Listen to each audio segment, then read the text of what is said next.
O stream começou agora, Lê. Só pode continuar, tá? Tá, agora. Acho que alguma pessoa vai entrar aqui, peraí. Franciele. Oi, Fran. Seja bem-vinda, minha amiga. Obrigada. Que bom tê-la conosco. Então, vou voltar aqui para pegar na gravação, porque na gravação a Lute começou do segundo slide.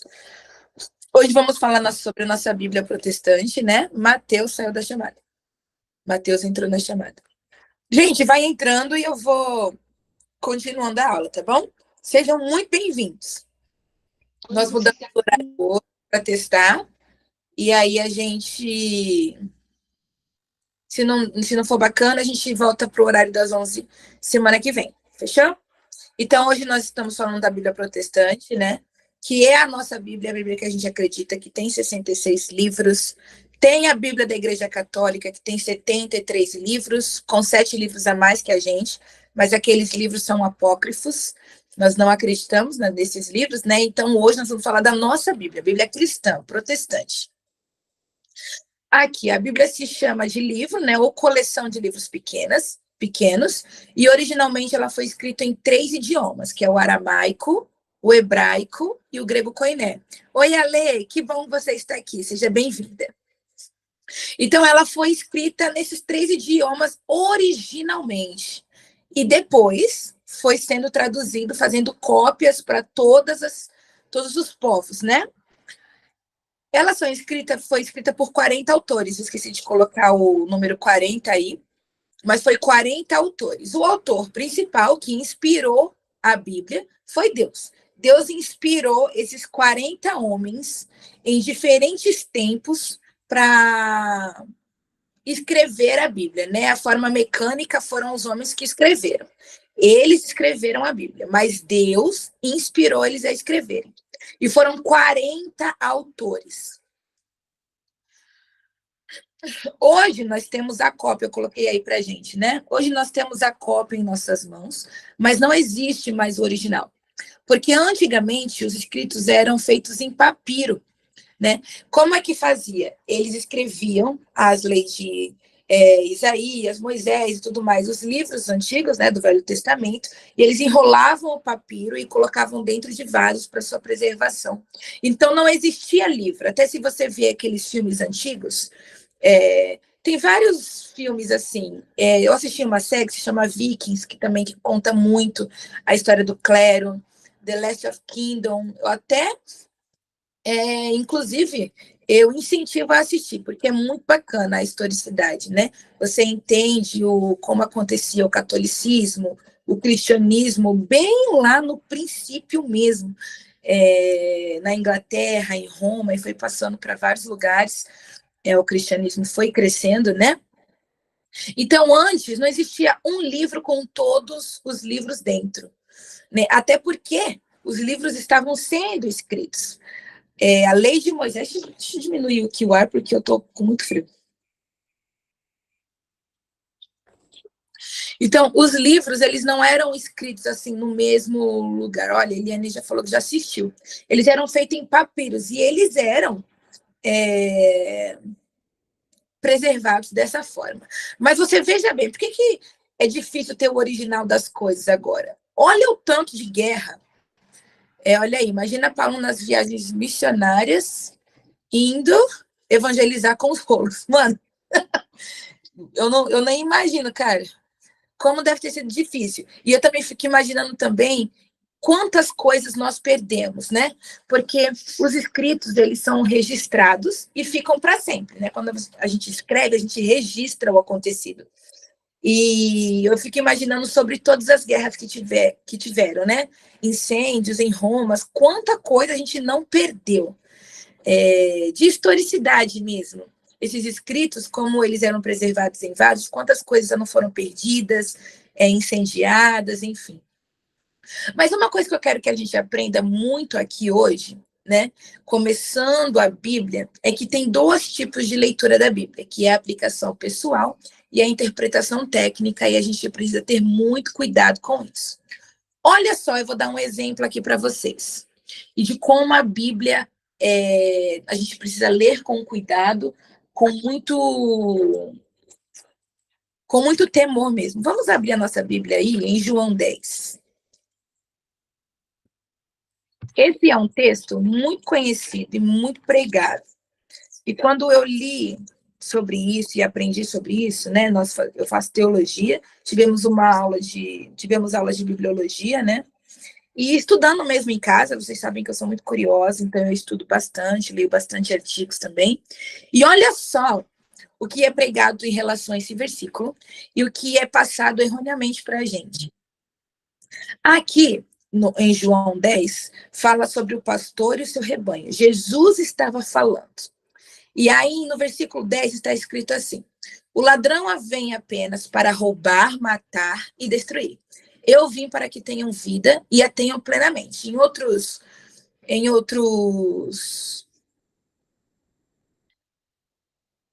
versões, está escrito que tenham vida em abundância, né? E aqui eu coloquei nessa versão que a tenham plenamente.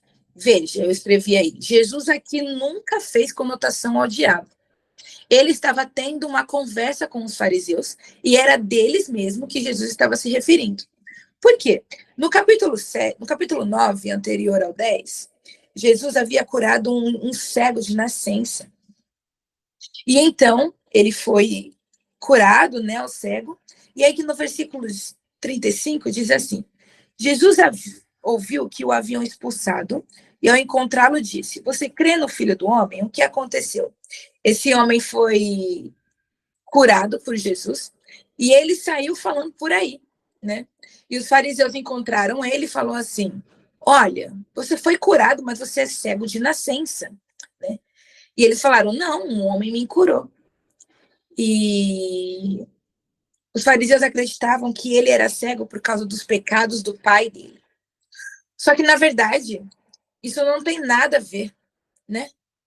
Jesus o curou, ele ser cego ou não tinha a ver com os pecados que os pais deles haviam cometido. Jesus simplesmente o curou. Então, os discípulos insultaram esse homem que estava cego, né? E agora podia ver. Jesus viu isso, encontrou ele e falou: olha, você crê no Filho do Homem? Não importa o que estão falando. Que se foi pecado do seu pai, que pecado da sua mãe, por isso você se tornou cego. Isso não importa. Você crê no Filho do Homem?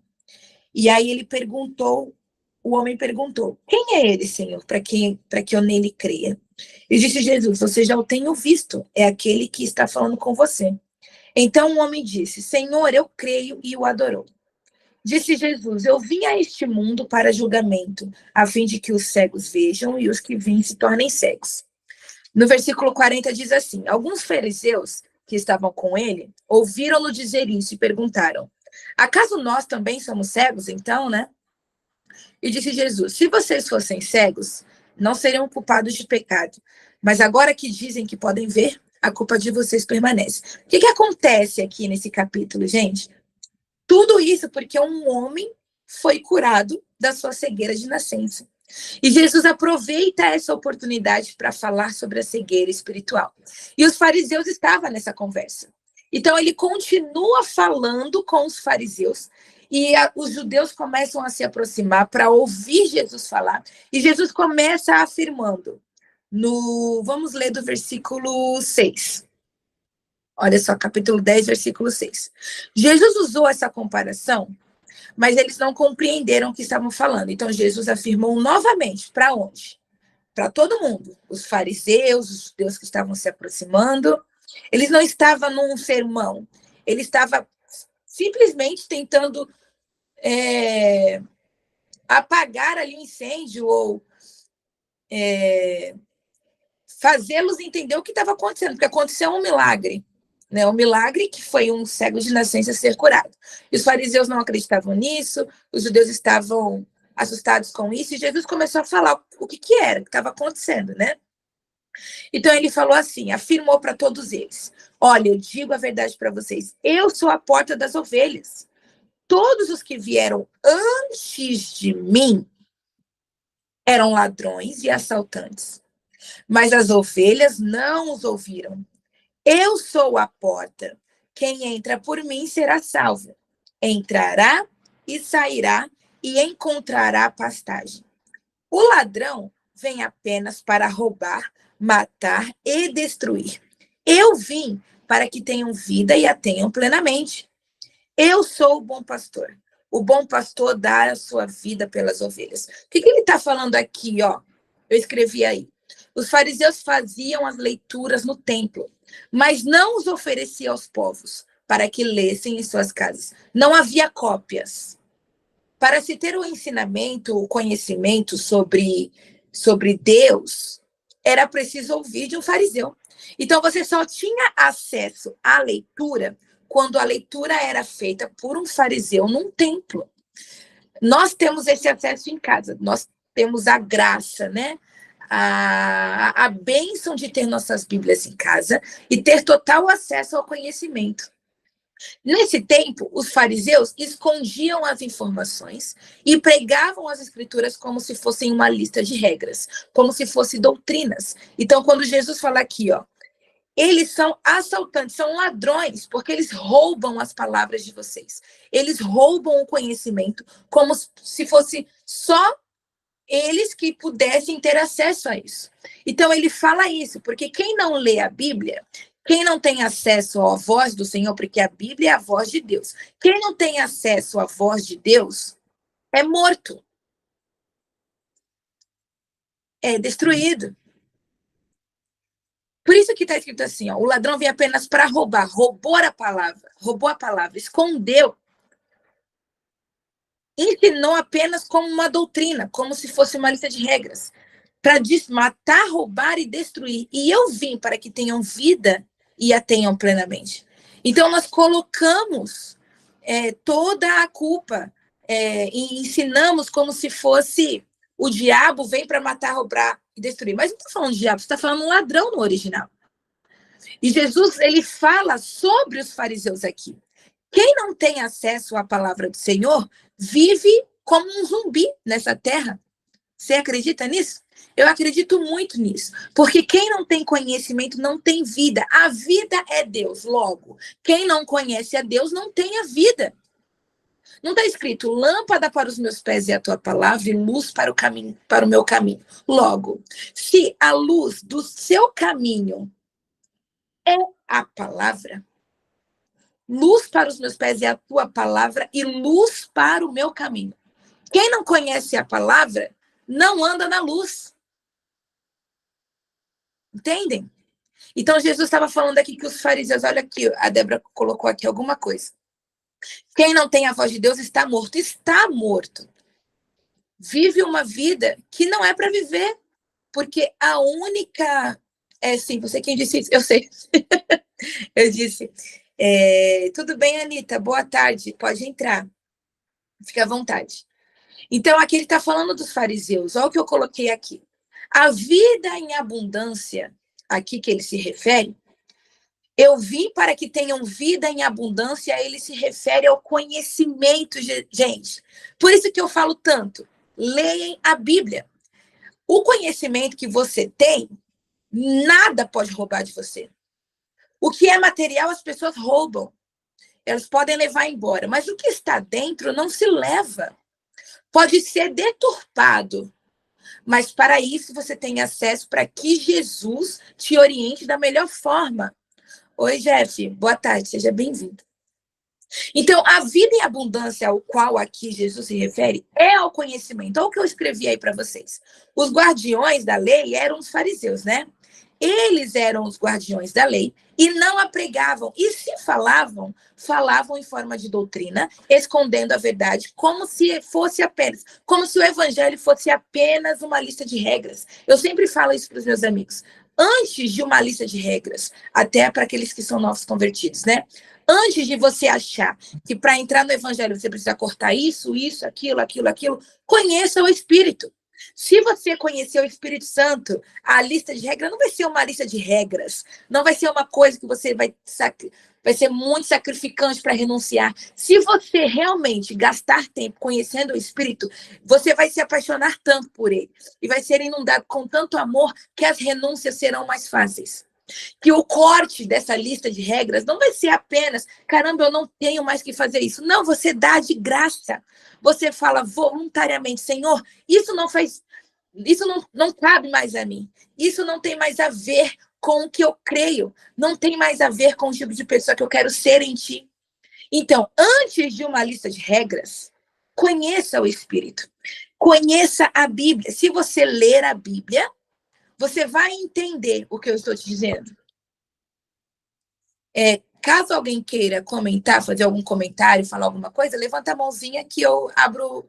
Você pode abrir o microfone e falar, tá bom? É bem livre mesmo, fica à vontade.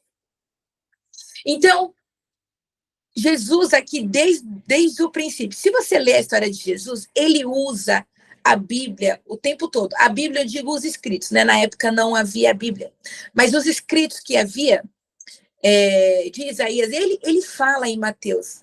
Ele fala, está escrito, se ele vence o deserto, ele ficou 40 dias no deserto, ele vence o deserto com o que está escrito. O diabo o tempo todo lança uma pergunta, ele falava, mas está escrito isso, não põe à prova o seu Deus. Aí o diabo vai lá e fala outra coisa, mas está escrito. Se Jesus vence com o que está escrito, vocês acham que a gente vai vencer com o quê? A Bíblia tem que estar na ponta da nossa língua.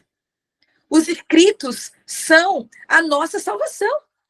É a nossa segurança, é a nossa garantia. Então, Jesus ele fala aqui que os fariseus roubavam isso de nós. E a vida abundante realmente é aqueles que conhecem a Deus. Para conhecer a Deus, precisa ler.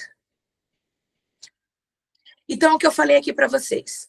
Pode-se fazer 2 tipos de leitura da Bíblia, né? A aplicação pessoal, aquela que nós lemos e fala, opa, o Senhor falou comigo aqui que eu preciso melhorar isso. E a interpretação técnica, que você lê querendo conhecer o contexto, a minuciosidade, né, da palavra, o que estava acontecendo na época, para quem essa mensagem era, para que povo esse profeta estava escrevendo, em que profecia ele estava baseado, enfim. Tem a interpretação técnica como se fosse estudo, e a aplicação pessoal normalmente são os sermões que a gente ouve. As interpretações técnicas a gente aprende em aulas de teologia, em quartas do saber, em escola bíblica dominical, e a gente aprende a veracidade do texto, né? A aplicação pessoal também é uma forma de ler a Bíblia. Nós a lemos, o Senhor fala conosco e nós entendemos o que nós precisamos melhorar na nossa vida. Não é errado nem certo. É essas maneiras que a gente tem de ler a Bíblia. E elas são boas e eficazes. Maiara, seja bem-vinda. Esteja aí conosco. Eu coloquei aqui, a própria história autentifica a Bíblia. Não que precise. Por que coloquei não que precise? Porque a Bíblia é a Bíblia. É ela por ela mesma. Ela já é um tesouro. Ela já é a voz do Senhor. Então, não que ela precise ser autentificada por alguém. Não. Eu coloquei que a história, porque se você ler a Bíblia e você pesquisar a história dos fatos, está escrita a mesma coisa. Se você ler sobre Roma, as histórias que estão escritas na Bíblia, elas realmente aconteceram. E por isso existe Museu da Bíblia. Existem vários museus. Porque o que está escrito na Bíblia está autentificado pela história. Então, vamos mudar essa frase. A Bíblia autentifica a história, porque a Bíblia é muito maior que a história, porque ela é a voz de Deus. Amém? Então, a Bíblia autentifica a história. Ela é autêntica, ela é imutável. Ela foi escrita em séculos, por homens diferentes, vivendo em tempos diferentes. E a mesma coisa que Isaías pregou há quase, vou colocar aí 700, não, vou colocar aí 1000 anos antes de Cristo, porque houve 400 anos de silêncio entre o Novo Testamento e o Velho Testamento. E os 500 anos, mas vamos colocar uns 900 anos antes de Cristo, quanto Isaías pregou, ele preveu a vinda do Messias, que estava acontecendo tudo lá em Mateus. Quase 1000 anos depois, olha só como a Bíblia é poderosa e como Deus foi extraordinário em inspirar homens de diferentes tempos, com diferentes culturas, escrever sobre o mesmo ideal. Jesus é o centro. Jesus é o centro da Bíblia. Tudo na Bíblia aponta para Jesus, aponta para a Trindade, aponta para o Espírito, porque ele é Deus. Então a Bíblia, ela é incrível, imutável, autêntica, e ela é dividida em 2 pontos, o Velho Testamento e o Novo Testamento, composta por 66 livros. No Velho Testamento, conta em suma a história de Israel, dos profetas, a criação do mundo. Eu esqueci de colocar aí mais um pouquinho. Mas, em suma, é isso, né? A criação do mundo, as regras, né? As regras de adoração escritas por Moisés. E no Novo Testamento narra o cumprimento das promessas sobre Jesus, sua vida, seu ministério, seus ensinamentos. E também apresenta cartas de Paulo, Pedro, João e Judas, escritas para as primeiras pessoas que se juntaram para exercer aquilo que conhecemos hoje como igreja. Mas eu não vi aí escrito Gálatas. Gálatas não é um homem, Gálatas é um povo. Paulo escreveu aos Gálatas. Mas eu não escrevi aí, não vi Filipenses. Filipenses é um povo. Paulo escreveu aos Filipenses. Atos dos Apóstolos. São atos dos apóstolos, atos dos discípulos, né? Foram o que eles faziam, o que eles estavam fazendo. Em suma, aqui os apóstolos depois de Paulo, né? Atos começa falando sobre a conversão de Paulo, sobre a vinda do Espírito Santo, de como nós fomos batizados. E isso está tudo descrito no Novo Testamento. O Novo Testamento revela a teologia de Cristo para como se deve ter uma igreja. Fala sobre os bispos, sobre os diáconos, sobre os apóstolos, sobre os dons, sobre os ensinamentos de Jesus, sobre como lidar com a ira, sobre o divórcio, sobre as intrigas, sobre as inimizades, sobre o inferno.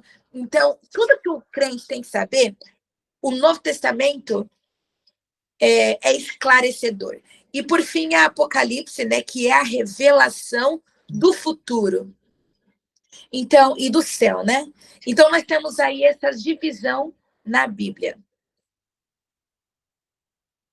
Eu coloquei aqui para vocês, a Bíblia reúne escritos do período entre 1500 e 1400 a.C. Olha lá, lembra que eu falei de 900 a 1000 anos? Olha só, 1500 anos antes de Cristo e 100 anos depois de Cristo. Veja bem, olha para mim aqui, quase 1.600 anos.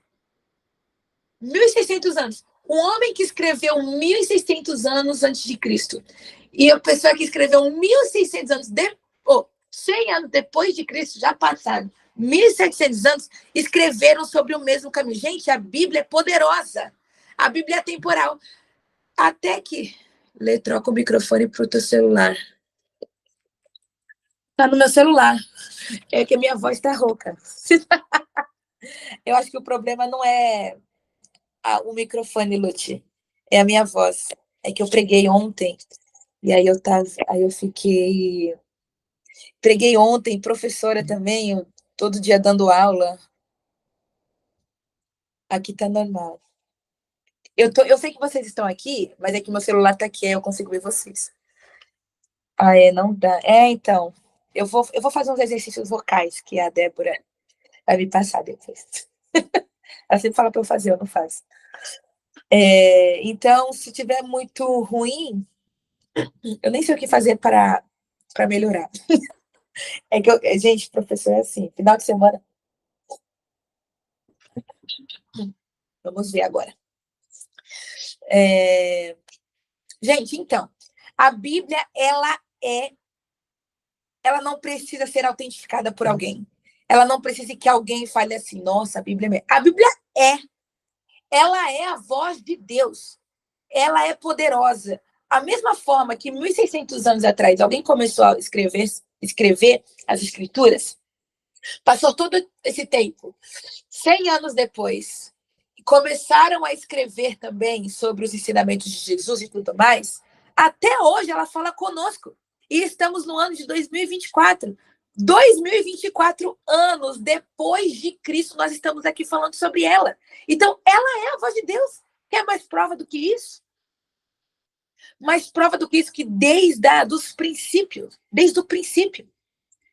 Então, a voz de Deus, ela é imutável, o que ele fala. Por isso que está escrito, gente, essa palavra é a mais verdade. Tudo é verdade, mas essa palavra é tão verdadeira de que tudo passa, mas a palavra de Deus não passará. Aleluia. Já estou ficando aqui coisada, já, porque a Bíblia, ela é, nossa, ela é extraordinária. Por isso que eu falo tanto para ler a Bíblia. Ela é extra. Letícia, está baixo o som. Gente, não sei o que dizer. Vê se é teu celular. Vê se é teu celular, Anitta. Aumenta aí.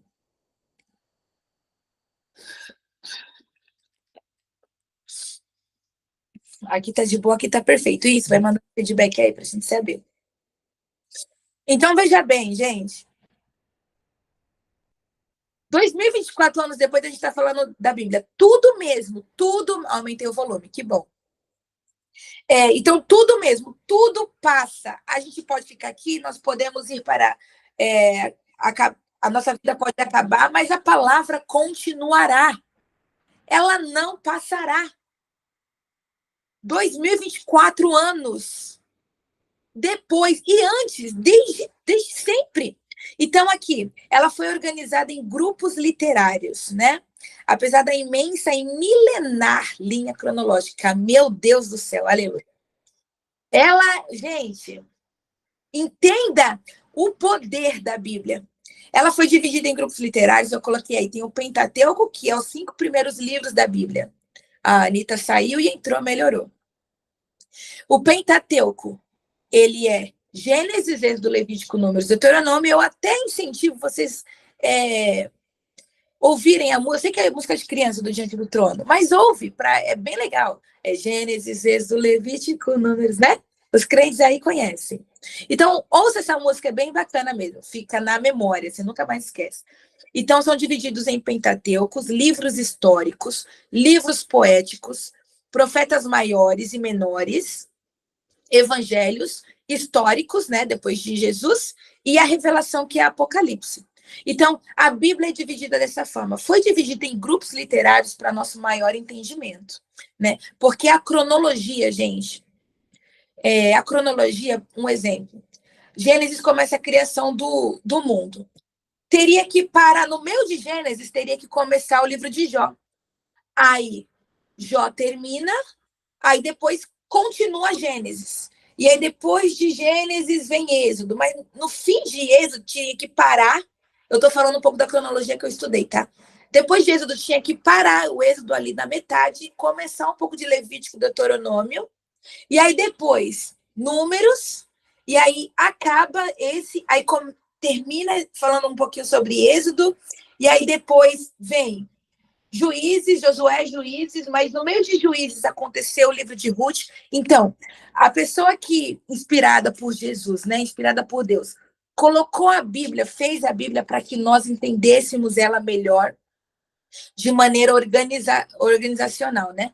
Porque se fosse para ser cronologicamente, ia ficar um pouco mais confuso. Até que, a última vez que eu estou lendo a Bíblia, eu já li a Bíblia algumas vezes, e nessa última vez eu tentei ler cronologicamente. E eu estou 3 anos tentando ler dessa forma e estou terminando agora. Pois é. Mas é porque eu também não gosto de fazer, tipo, eu vou ler a Bíblia em um ano, vou ler a Bíblia em não sei quantos meses. Não gosto. Eu gosto de estudar o livro até eu enjoar. Até, tipo assim, até eu enjoar não, né? Até eu saber tudo sobre a história. Então, tem livro que me demanda 2 meses, tem livro que me demanda. Ezequiel foi um livro que eu fiquei 2 meses e meio para sair dele e eu não conseguia, porque tinha muita coisa para aprender. Então, eu estou 3 anos lendo de forma cronológica. Demora mesmo, é um pouco mais complicado. Então, pode levantar a mão para perguntar. Pode abrir, Matheus, o seu microfone e perguntar. Boa tarde, pessoal. Estão todos me ouvindo? Sim. Lê, eu tenho uma dúvida. Eu comecei a ler a Bíblia recentemente. Eu quero ler ela pela primeira vez toda. Eu sempre li de pedacinho em pedacinho, tá? Só que uma dúvida que eu tenho é, por exemplo, Eu começo a ler a Bíblia e não quero parar mais, né? Fico lendo um capítulo atrás do outro. Eu já terminei o Evangelho de João e comecei o de Marcos. Já terminei as epístolas também, que é o que indicam, né, para todo novo convertido começar a ler, né? Só que eu já ouvi pessoas dizendo que quando você lê a Bíblia, você tem que ler texto por texto e parar para meditar. Só que eu não consigo meditar. Eu quero ler o que está acontecendo ali, aonde vai chegar, e eu quero ver o que vem depois. O que que você indica assim para a gente estar começando, que quer ler a Bíblia toda, quer se aprofundar mais em Deus? Amém, amém, Mateus. Que coisa linda, né? Eu sempre começo assim também, Mateus. Eu leio todas as epístolas primeiro. Eu amo as cartas de Paulo. É, eu sempre começo por elas porque elas são, tipo assim, realmente a teologia do cristão, né? O manual do cristão tá tudo escrito ali nas epístolas. E eu não acredito numa receita. Por exemplo, como você falou, né? Algumas pessoas falam que tem que ler o texto e meditar em seguida. Por quê? Para elas, talvez, seja melhor dessa forma. Mas é que nem eu falei. Na primeira vez que eu li a Bíblia toda, eu li inteira como aplicação pessoal. Eu só pensava, tipo assim, em entender coisas para mim, para minha vida, entender coisas assim. Eu li inteira dessa forma. A segunda vez que eu li a Bíblia toda, eu li como se a metade aplicação pessoal, metade entendendo a história, não sei o que lá.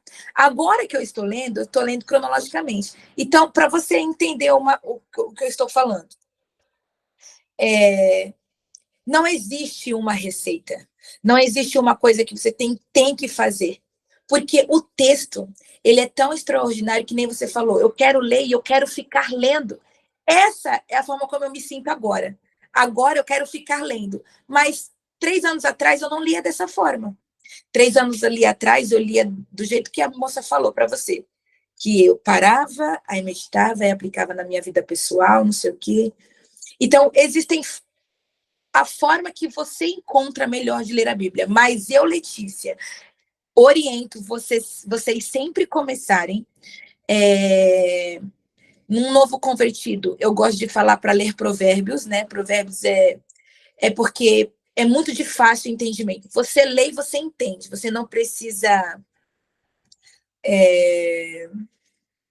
ficar falando, o que está dizendo aqui? Não, é fácil. Tema o Senhor. Temer ao Senhor. Provérbios é muito fácil. Então, eu sempre incentivo a ler Provérbios primeiro. Eclesiastes também, Provérbios e Eclesiastes são livros que são muito de fácil entendimento. Aí, quando você vai começando a entender, eu iria para as cartas de Paulo, né? Mas as cartas de Paulo, por exemplo, Romanos. Romanos é aquela fala muito sobre a graça, o evangelho da graça, que nós somos salvos por ela. Então, sobre a liberdade. Nós somos livres, que nem 1 Coríntios 10 fala que a nossa liberdade tem que ser. 1 Coríntios 10 fala que a nossa liberdade tem que ser limitada pelo outro. Que a forma como nós somos também responsáveis pelo outro. Então, isso, para a pessoa entender, é um pouco mais dificultoso. Você tem que ler, você tem que entender, pedir orientação. Mas uma coisa que eu aprendi lendo a Bíblia, e até nas aulas de bibliologia, de teologia que faço, a Bíblia, nós temos uma iluminação sobre ela. Ela já é revelada. A gente lê o texto e fala assim, Senhor, me revela o que está acontecendo. Não, a Bíblia já está revelada. Ela já é a revelação de Deus para nós. Nós precisamos somente ter esclarecimento e receber uma iluminação sobre o texto. E você consegue ter essa iluminação lendo, e aí você pesquisa o que estava acontecendo, ou você aplica já na sua vida pessoal, né? Então, o que eu incentivo? Leia a Bíblia até você entender. Até pesquisar, ver vídeos, ler sites, ler em conjunto com amigos. Mas eu gosto muito de falar para que a pessoa comece com Provérbios, Eclesiastes, mas também os novos convertidos também podem começar por Mateus, que são os evangelhos, né? Fala dos ensinamentos de Jesus, mas assim, como você falou, as cartas de Paulo elas devem ser lidas assim urgentemente pelos cristãos, pelos não cristãos, e a gente tem que ler continuamente, porque a gente vai esquecendo, parece, as informações. A gente vai vivendo a vida e vai esquecendo o conteúdo. Então, por isso que todo dia a gente precisa ter um tempo. Então, eu não acredito que tenha uma receita assim. Tem que ler, tem que meditar. Eu acho que você escolhe a maneira que é mais bacana para você ler. O tempo que você está também, se você acha que tem que aplicar mais, ou se você quer entender o contexto da Bíblia, a interpretação técnica. E aí você lê dessa forma. Como vocês sabem, eu sou professora, né? E existem 3 formas de aprendizado. As pessoas que aprendem muito usando os olhos, né? Que é a pessoa visual, a pessoa auditiva, que ama, que entende muito fácil, que ouve e para ela é suficiente. E a pessoa que precisa escrever, a pessoa que precisa ler e escrever, ler e meditar, ler e escrever. Então, o que for bom para você, para vocês, né, que estão aqui comigo, você faz. Por exemplo, a Débora, ela está até aqui, minha amiga. Ela gosta de ler e às vezes ela ouve também a palavra, a Bíblia em áudio, que para ela é melhor. Então, eu não acredito que tenha uma coisa a ser seguida. Uma coisa a ser seguida é ler a Bíblia. Amém? Acho que eu consegui responder um pouquinho. Então, aqui foram divididos em grupos literários, né? Aqui, ó, eu vou falar um pouco da cronologia. Já vou até falar até da pergunta do Matheus. Aqui eu coloquei um site, tá? Deixa eu ver se eu consigo abrir aqui para vocês. Tá bem pequenininho, mas olha só, eu tenho em cima. Se eu mudar de página, muda de vocês? Deixa eu ver. Não. Deixa eu interromper o compartilhamento. Eu vou aqui abrir outra tela com vocês.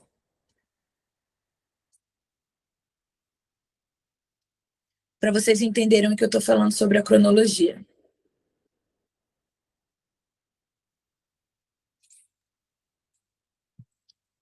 Olha só aqui. Vocês conseguem ver?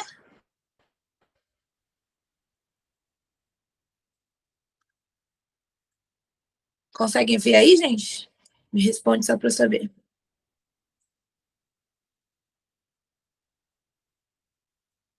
Sim ou não? Olha. Sim, Lê, dá para ver. Tá bom. Olha só aqui a ordem cronológica. Gênesis, olha o que eu falei para vocês. Termina em Gênesis. No meio de Gênesis foi escrito Jó. E aí depois continua um pouco de Gênesis. E depois de Jó vem Êxodo, mas no meio de Êxodo, aqui no final de Êxodo, vem Levítico, Números e Deuteronômio. Levítico, Números e Deuteronômio está escrito sobre as leis de Moisés. E Moisés escreveu essas leis estando na travessia do deserto, que eles ficaram 40 anos lá. Então, foi escrito durante o Êxodo, o livro de Levítico, Números e Deuteronômio. Como está separado, parece que na nossa cabeça é um livro que vem depois, né? Não. Mas Levítico, Números e Deuteronômio faz parte do livro de Êxodo. Depois vem Josué, Juízes, olha só. No final de Juízes acontece o livro de Ruth. Estão vendo aqui? Depois vem 1 Samuel, 2 Samuel e 1 Crônicas aconteceram ao mesmo tempo. Olha só. 1 Reis e 2 Crônicas, 1 Reis, 2 Crônicas, e do lado vem Provérbios, Eclesiastes e Cânticos e Salmos. Por quê? Salmos foram escritos por Davi. Davi estava reinando já aqui em 2 Samuel e em 1 Crônicas. Então, ele estava escrevendo os Salmos, vivendo em 2 Samuel e 1 Crônicas. Olha que loucura. 1 Reis, 2 Crônicas, 1 Reis já começou o reinado de Salomão, que era filho de Davi. E foi ele que escreveu os livros de Provérbios e Eclesiastes. Olha só. Também tem o livro de Cânticos. Então, 2 Crônicas, 2 Reis. Enquanto 2 Crônicas e 2 Reis estava acontecendo, inclusive, muitas histórias de 2 Travou meu rosto? Voltando. Enquanto estava acontecendo as histórias de Primeira Reis, Segunda Crônica, Segunda Reis, tem algumas histórias que estão uma dentro da outra. Segunda Reis fala de Salomão, Segunda Crônicas também. Estava acontecendo aqui, ó, alguns dos pequenos profetas e dos maiores profetas. Olha lá, Joel, Jonas, Isaías, Oséias, Miqueias, Amós. E enquanto isso tudo, Salmos estava sendo escrito. Porque Salmos não tem apenas Salmos de Davi, também tem Salmos de Asaf. E Asaf era um músico, sacerdote do templo do Senhor. Então, olha só, enquanto Ezequiel estava sendo escrito, Daniel também, Jeremias, Ezequiel e Daniel são profetas maiores que antecederam o exílio e também estavam pregando durante o exílio. Depois vem Sofonias, Lamentações, Abacuque, Obadias, que são profetas menores que vêm após o exílio da Babilônia. Vocês sabem que o povo de Israel ficaram exilados após o Egito, né? Eles ficaram exilados no Egito como prisioneiros, escravos, saíram do Egito pelo Mar Vermelho, construíram toda uma história, depois se revoltaram contra Deus, e eles foram exilados novamente por 70 anos na Babilônia. Então tem os profetas. Demais esse mapa, né, Matheus? Eu também, ele é absurdo. Eu coloquei no slide, e eu sempre coloco o slide para vocês terem acesso, tá? O site vai estar lá também. Então, olha só. Jeremias, Sofonias, Lamentações, Abacuque, Obadias são profetas que vieram após o exílio. Jeremias veio antes. Jeremias, ele veio falando sobre o exílio. Olha, o Senhor está dizendo, voltem a mim, povo de Israel, porque vocês serão exilados. Eles vieram avisando sobre o exílio, mas eles não se arrependeram. E aí aconteceu o exílio. E depois vem o livro de Ezequiel. Ezequiel tinha 30 anos quando ele lamentou estar no exílio. Então ele começou a falar do exílio. Daniel falando do exílio. Esdras vem após o exílio. O rei Ciro libertou os escravos, né, da Babilônia. Esdras foi a construção após o exílio. E aí vem os livros de Esther, Ageu, Neemias, né? E Neemias também durante o exílio. E olha só, o último livro é Malaquias, né? Zacarias e Malaquias. Que aconteceu também no período de Esdras. Olha só que loucura. O Novo Testamento, Mateus, Marcos, Lucas e João. Lucas foi escrito primeiro, tá vendo aqui em cima? Aqui em cima, o Lucas começou a escrever primeiro. Depois, no meio de Lucas, Mateus, Marcos e João começaram a escrever o livro deles. Depois veio o Atos dos Apóstolos. Enquanto acontecia o Atos dos Apóstolos, Paulo já estava escrevendo para Gálatas, para Tessalonicenses, para os Coríntios, para os Romanos, Efésios. Tudo isso estava acontecendo enquanto o Atos dos Apóstolos estava sendo escrito. Efésios, Filipenses aqui, ó. Depois veio Timóteo, Tito, e aí veio após o Atos dos Apóstolos. Olha só Hebreus, gente. Hebreus estava sendo escrito junto com Atos, Efésios, Filipenses, Colossenses, Filemão. 1 Pedro continuou sendo escrito na época de Judas, na carta de Judas, né? Paulo escreveu a Judas. No livro de Judas. Então, 2 Timóteo, 1 João, 2 e 3 João, Apocalipse. Apocalipse é o último livro. Então, cronologicamente, já está certo na Bíblia, né? Apocalipse seria o último livro, porque é o livro da revelação. João escreveu Apocalipse na ilha de Patmos. Né? Então, Eita, vou coisa aqui, ó. Deixa eu interromper aqui Deixa eu interromper. Vou voltar aqui para o slide para a gente continuar e terminar nossa coisa de hoje.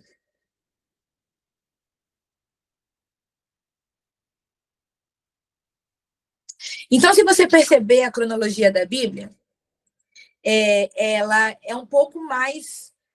tem que ler ela com muito mais cuidado. Por quê, gente? Termina não. Tipo isso. Essa aula da Bíblia ela é muito boa. Então, você tem que ler com esse temor. Por quê? Nós temos que ter um cuidado, gente. A aplicação pessoal nunca pode ferir a doutrina do Evangelho. Às vezes a gente prega, a gente entende o que quer da Bíblia e prega sem saber o que ela realmente está querendo dizer. E a gente acaba ferindo algumas doutrinas. Isso não pode acontecer. É isso que acontece às heresias. As heresias são isso. São quando você prega algo da Bíblia, mas que não está querendo dizer aquilo e prega de maneira errada o que está sendo escrito, né? Esse é os últimos slides, tá bom? Estamos acabando já, faltam 8 minutinhos.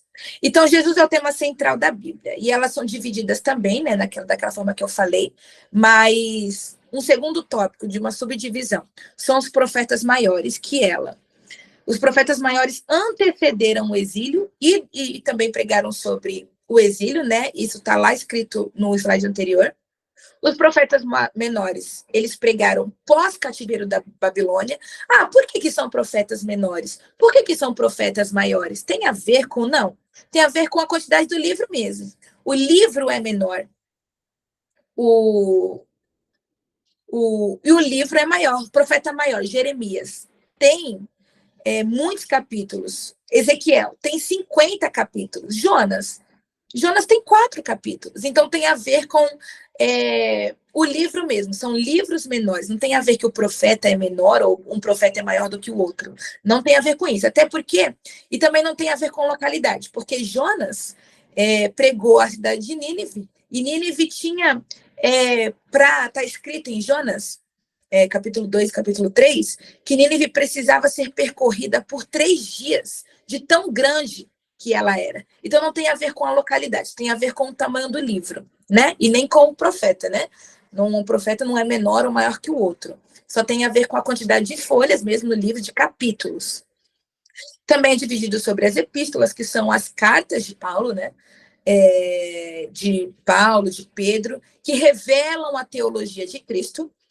A história em suma, está escrita em Atos dos Apóstolos, mas toda a Bíblia é uma história, né? Mas a história dos apóstolos está escrita em Atos.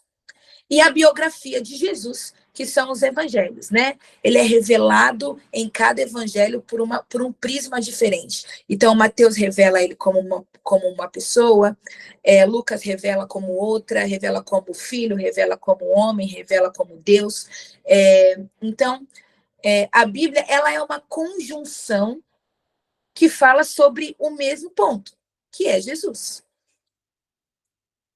E por enquanto, gente, é isso. Até breve, eu coloquei aí hashtag Leia a Bíblia. Vocês sabem que há algum tempo, né, 1 ano, eu comecei essa hashtag lá no meu Instagram, de hashtag Leia a Bíblia, para que incentivasse as pessoas. E as pessoas têm continuamente marcado lendo a Bíblia, né, uma foto lendo a Bíblia, escrevendo hashtag lendo a Bíblia, para que a gente comece esse movimento de importância sobre ler a Bíblia. Nós precisamos, como se fosse tomar banho, como se fosse escovar os dentes, até mais importante do que isso, nós ignoramos a leitura, porque, tipo assim, não deu tempo. Organize-se para dar tempo. Né? A Bíblia é tão importante que ela precisa de um tempo seu. Na verdade, é você que precisa de um tempo com ela. Então, organizem-se para que vocês aprendam com esse maior tesouro que vocês têm na mão de vocês. Eu tenho uma madrasta e ela é católica. E durante toda a minha infância e adolescência, tinha uma Bíblia na casa dela, tipo com um santinho, com santos, né, algumas imagens, e a Bíblia aberta no Salmos 91. E quando eu comecei a ler a Bíblia, eu tinha 15 anos, tinha 14 anos. Quando eu comecei a ler a Bíblia, e eu me apaixonei por ela, tive experiências e ainda tenho maravilhosas com a Bíblia, ela é a revelação de Cristo para mim, por isso que eu não consigo me apartar dela. Eu me sinto mal quando eu faço isso. Então, quando eu comecei a ler a Bíblia com 14 anos e eu vi aquela Bíblia aberta no Salmos 91, eu passei para o lado, que a gente não podia tocar ali, né? Eu e minhas irmãs. Quando eu passei para o lado, todas as outras páginas estavam limpinhas e a Salmos 91 já estava meio embolorada, meio amarelada. Porque durante mais de 15 anos, ninguém a folheou. Ela só ficou aberta no Salmos 91 durante 15 anos. Ninguém nunca a pegou ali, ou para fechar, ou para ver o que está escrito na página de trás, sabe? Era como se fosse... Ela estava lá. Todas as outras páginas estavam branquinhas, assim, sem uso, né? E só a página 91 ali, do Salmos 91 de Salmos, estava bem amarelada e embolorada por causa do tempo. A Bíblia fechada, ou a Bíblia parada numa única folha, sem ser vista, sem ser lida, não tem como te ajudar. A Bíblia é uma ação, ela é um verbo. Ela está em movimento o tempo inteiro. Uma Bíblia fechada, assim, guardada, não tem nenhum poder sobre a sua vida. Ela está lá, ignorada. Agora abre e lê. Primeira coisa que tu lê vai te edificar, meu irmão. Leia a Bíblia. Não deixa ela. Caramba, eu esqueci minha Bíblia no carro. 3 dias tá lá, não vi, não sei. Tem gente que às vezes nem tem Bíblia. Tenha uma Bíblia. Leia a Bíblia, respire a Bíblia. Ela é a vida. Visto que Jesus é o verbo é a Bíblia. Jesus é a vida. Amém, gente? Alguém tem alguma pergunta?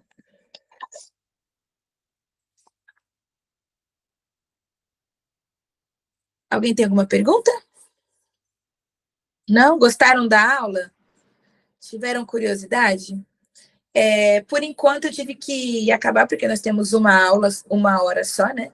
Mas eu venho trazer uma parte 2 da Bíblia mais a fundo num outro momento, tá? Vamos orar para terminar? Fran, ora pra gente. Quer orar pra gente, Fran? Por gentileza.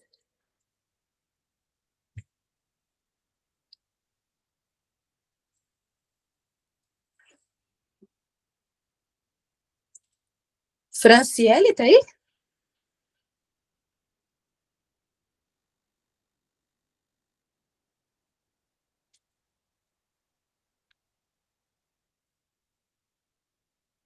Aqui. Fran, você abriu o microfone, mas não tá saindo mesmo. Não sei por quê. Tá aberto o microfone. Poxa, caramba. Deixa eu ver outra pessoa aqui para orar por nós, então.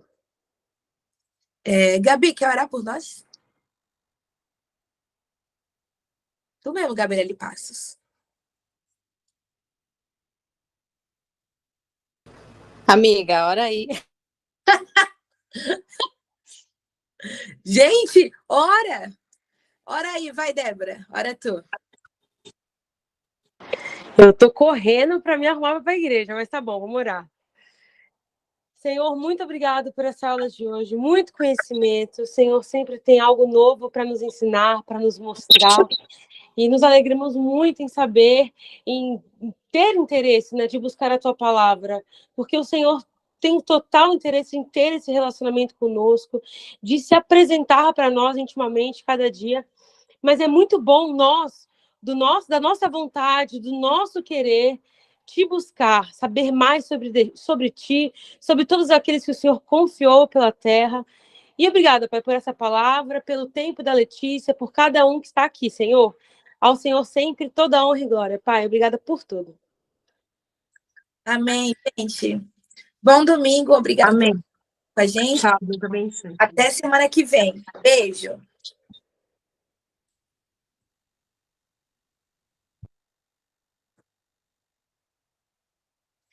De nada, Fran. Um beijo. Amo tu.